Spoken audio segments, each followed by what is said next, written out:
You're watching DD India News Hour. I'm Ramesh Ramachandran. European Union leaders will gather in Belgium on Thursday for a two-day meeting of the European Council. The leaders have a packed agenda which includes the situation in West Asia, Russia's invasion of Ukraine, and agreeing on the next EU budget.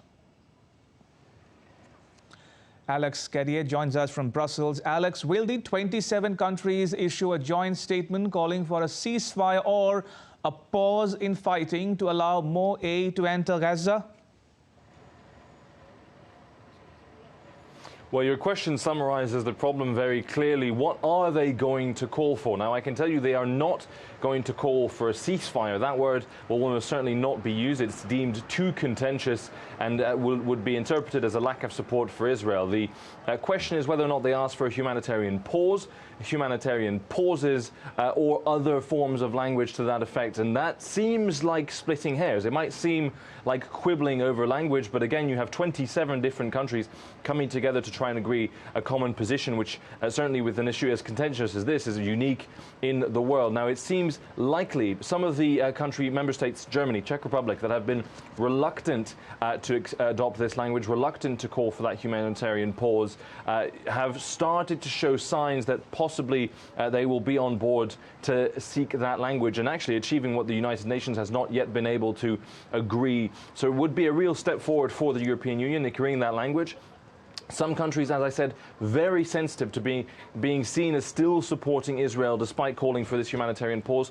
Germany chief among them. So certainly a lot of debate, a lot of contentious issues. There are some countries, Ireland, Spain, which are much more forceful in their approach. They want to see the humanitarian pause called for. Now, even if all of this is agreed after much debating between 27 heads of state and government, the real question is whether or not Israel will listen.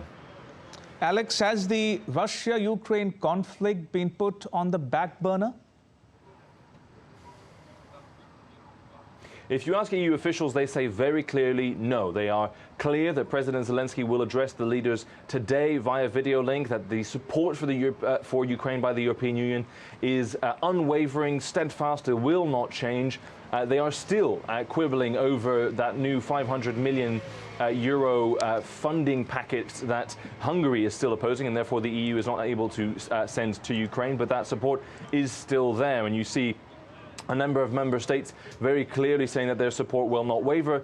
Baltic countries like Estonia, Eastern European countries like Poland making it clear we are not going anywhere. Ukraine will have our support. Now, it may have been bumped away from the political spotlight. It is clear this summit will be focused on Israel and the situation in the Middle East. But in practical terms, in policy terms, in money terms, the support is definitely still there in the EU, making it clear there is no fatigue among member states.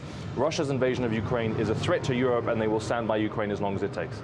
Alex, thank you. Alex Cadier reporting there from Brussels.